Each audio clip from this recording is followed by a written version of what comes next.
حمیداً و مسلیاں و مسلیہ اما بعد بسم اللہ الرحمن الرحیم الصلاۃ والسلام علیک یا سیدی یا رسول اللہ وعلی آلک و صحابک یا سیدی یا حبیب اللہ صلی اللہ علیہ وآلہ وسلم۔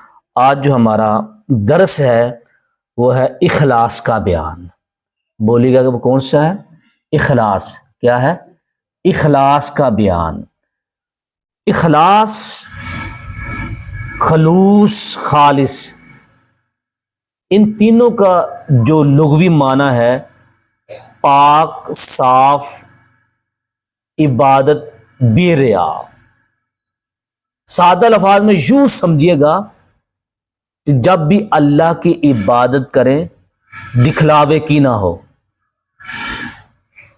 اخلاص یہ ہے کہ ارادے کے ساتھ صرف اللہ کے لیے عبادت کی جائے، یعنی وہ عبادت کے ذریعے اللہ کا قرب حاصل کرے، کوئی اور مقصد نہ ہو، نہ تو مخلوق کے لیے بناوٹ ہو، نہ لوگوں سے تعریف کی خواہش ہو کہ میں عبادت کروں، لوگ میری تعریف کریں، ماشاءاللہ یہ تہجد گزار ہے، یہ 5 وقت کا نمازی ہے، یہ حاجی صاحب ہے۔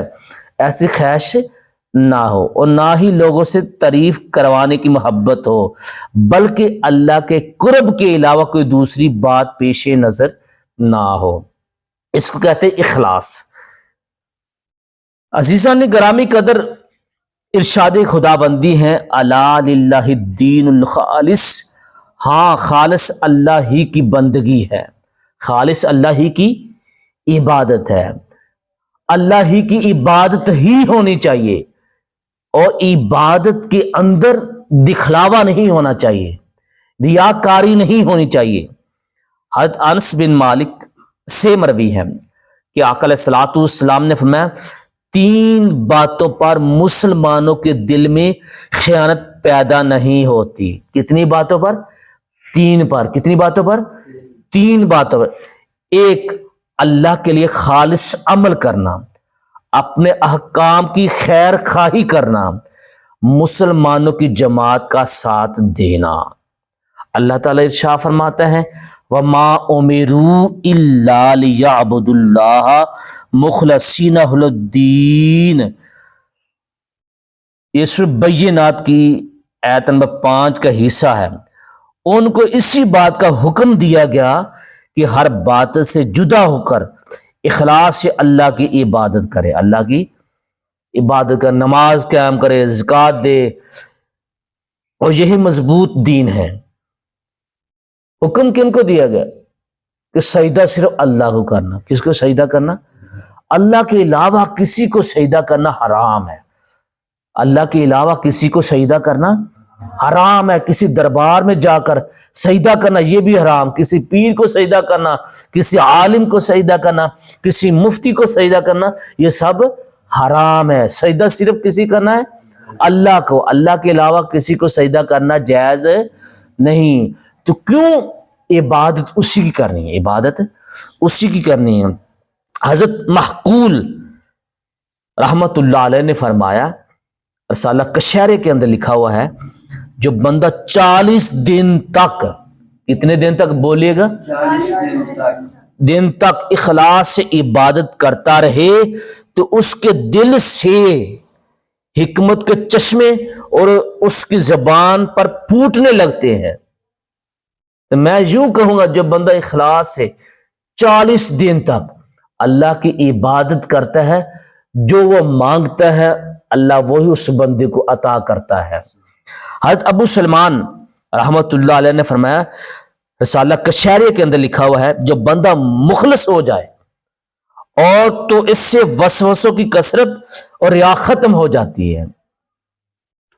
یعنی جو بندہ مخلص ہو کر اللہ کی عبادت کرے، اس بندے کے ذہن کے اندر اور باطنی طور پر نہ وسوسے آتے ہیں نہ ریاکاری آتی ہے۔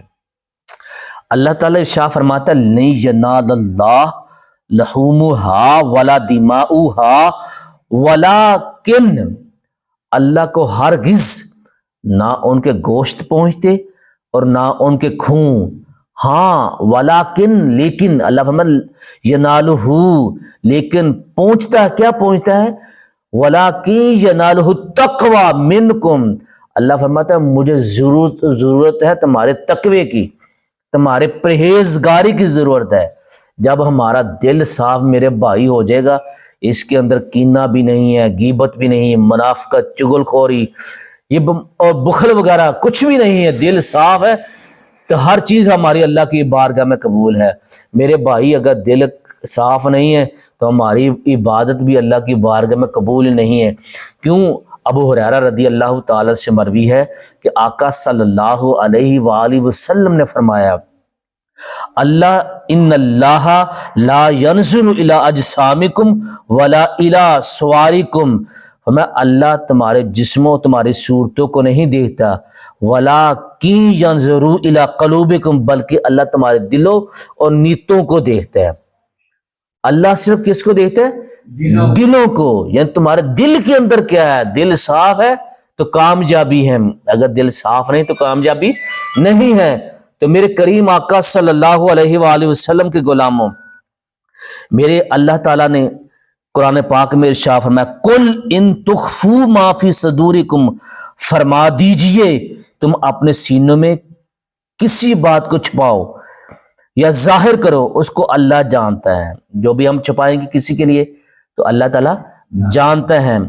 اور اس آیت کے تحت ایک حدیث سنانا چاہتا ہوں، بڑی کمال کی حدیث ہے۔ نبی کریم سے اخلاص کے بارے میں پوچھا گیا، یہ کیا ہے، اخلاص کیا ہے؟ تو آقا علیہ الصلوۃ والسلام نے فرمایا میں نے اپنے رب سے اخلاص کے بارے میں پوچھا کہ یہ کیا ہے، تو اللہ تعالیٰ نے فرمایا یہ میرے رازوں میں سے ایک راز ہے۔ کیا فرمایا؟ میرے رازوں میں سے ایک راز ہے جس کو میں نے اس بندے کے دل میں رکھا ہے، جس سے میں محبت کرتا ہوں۔ تو میرے بھائی یہ اخلاص سے عبادت کریں، اللہ کی بندگی اختیار کریں، اللہ کو سجدہ کریں، مخلص ہو کر کریں۔